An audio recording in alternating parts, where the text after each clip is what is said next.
Hey everyone, it's Zahava. Welcome back to the channel. I am actually filming this video right after having filmed the 52 book club challenge prompts that you guys will have seen hopefully in my last video. We talked about doing a book haul video for you guys today, and hopefully I'll be able to get through this one really quickly with you all because my phone is telling me that I only have 57 minutes left of recording time. And I don't think that the video is going to take that long, but you know me, I can get a little chatty when I'm excited. So I went ahead and spared you guys the trauma of my opening the box this time on camera because everyone knows that that's a disaster. If you've ever had a book haul from Book Outlet, you will know that they have these tabs right in the middle of their boxes, and then you have to sort of sit and open them up this way, and they have these little flaps that get in the way. And yeah, it's just like, for me, it's always a super embarrassing disaster when I open these boxes on camera. So I didn't want to do that with you guys today, but I do want to go through the book haul with everyone.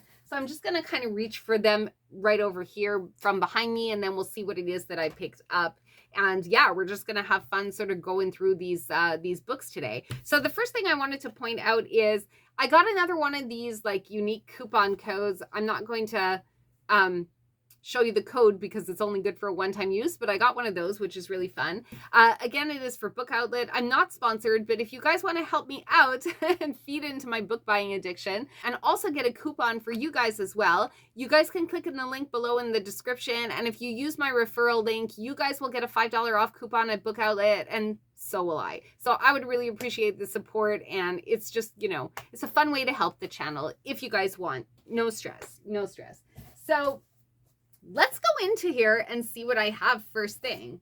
Okay, so the first one I have here is Earth Abides. Now, you guys, if you were here last week, you will have seen that I did assign this book to one of the reading challenge prompts. Can't remember which one it is. Let me look real quick. So this one I assigned to the 52 Book Club's reading challenge for 2025 to prompt number 10, where the author's last name could also be a first name for someone. So Earth Abides, I have that one. I'm going to try and make this video quick for you guys, okay? Not read too much. So, okay, so here you guys is, I'm actually really happy about this book, okay? Because not only is it my first T. Kingfisher book, because I've never read T. Kingfisher before, and I hear that she is amazing. I have been wanting to get my hands on some of her books for a while, and I was looking for a standalone that would give me just a little bit of a taste as to what her writing is. And I found Thorn Hedge on Book Outlet, and I can't remember what I paid for this one, but I remember looking at the page count and thinking, wow, this is a really short book.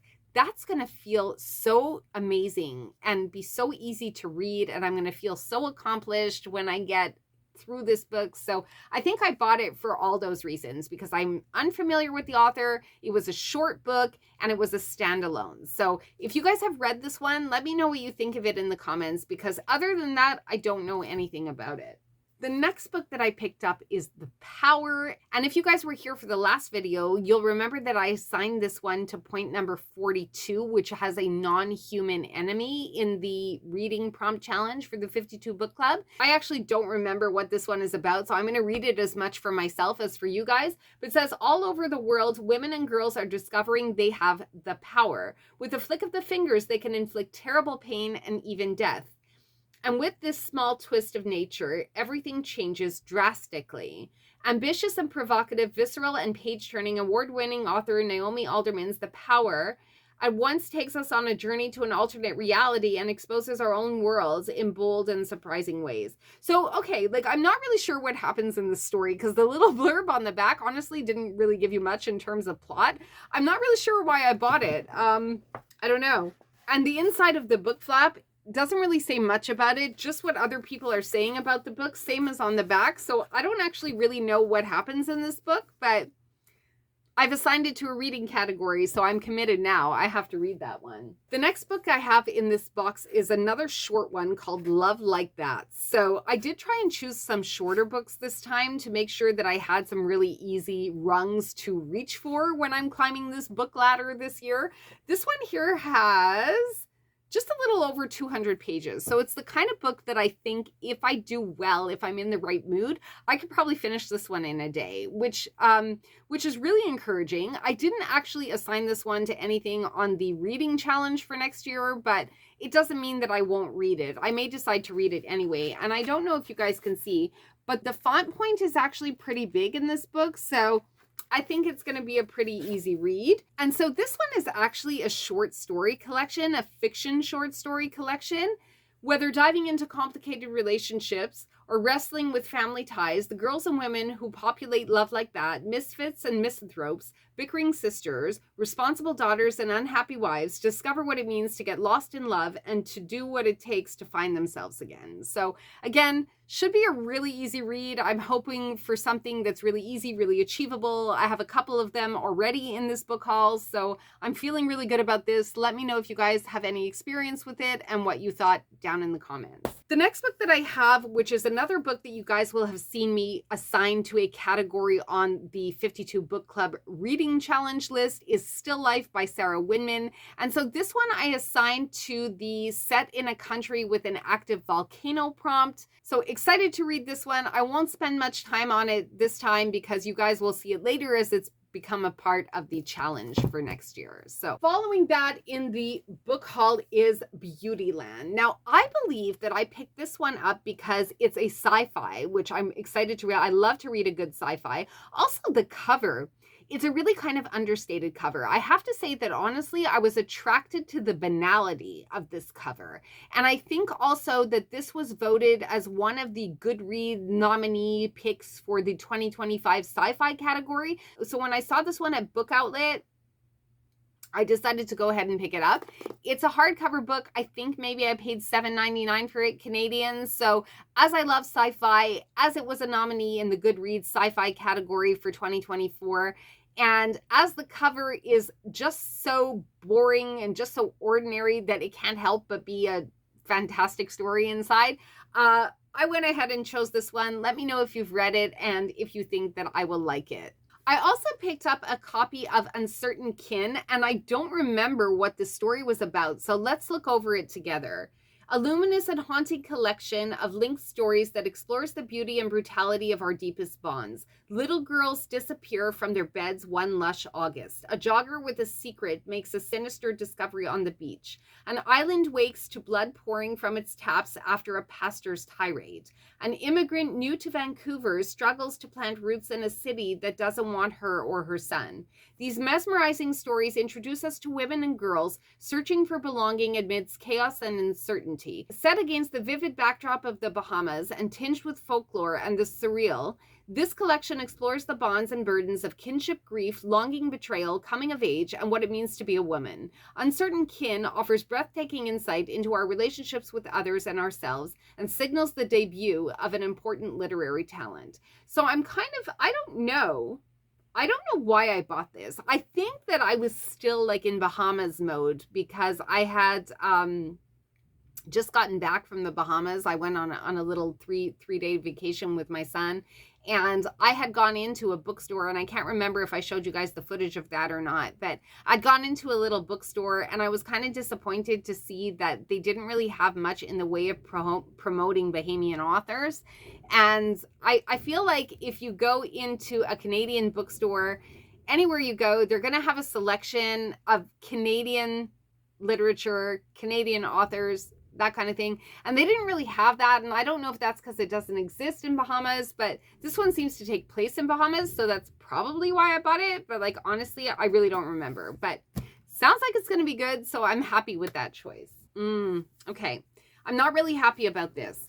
I did assign this book to a reading prompt. You guys will remember it was the book that had a moon on the cover. So The Night Ship. But look what they sent me, you guys.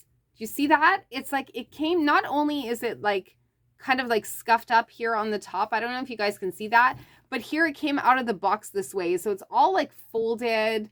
Hopefully that's coming into focus. And like the corner is a little bent and stuff like that. So I don't know. I'm not really happy with the quality of this book in terms of like I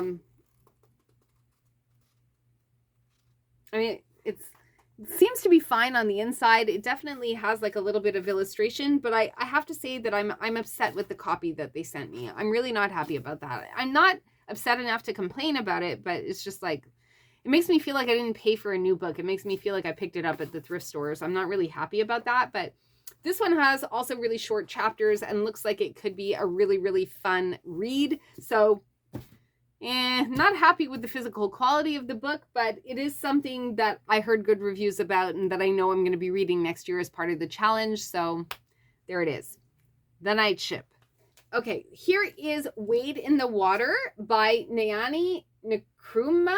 I hope I'm saying that correctly. So this one here is, let me see if I can tell you what it's about. So this one here is a literary debut, and I'm pretty sure that that's the reason that I picked it up, because I do like to pick up debut novels by new authors. I always find that you get like a lot of richness when you're lucky enough to pick up a debut.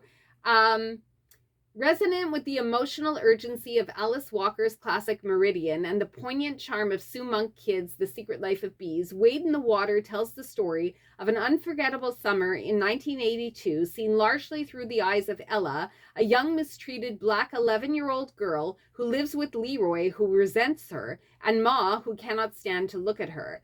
Ella's world is changed when Catherine St. James, a mysterious white researcher from Princeton, arrives in their racially divided Mississippi town. The community is immediately suspicious. What does Catherine want, and why is she really there? As tensions mount and rumors swirl and the tide swings against her, Ella and Catherine are drawn into a complicated friendship that silences the outside world, until it doesn't. Soon, the relationship grows increasingly fraught as Ella unwittingly pushes against Catherine's carefully constructed boundaries that guard a complicated past, with secrets that could have devastating consequences. Told in the lyrical voices of both Ella and Catherine St. James, this moving coming-of-age story, replete with heartache and love, cruelty and laughter, is an exquisite and explosive novel that will keep you spellbound until the last page. So this sounds like literary fiction.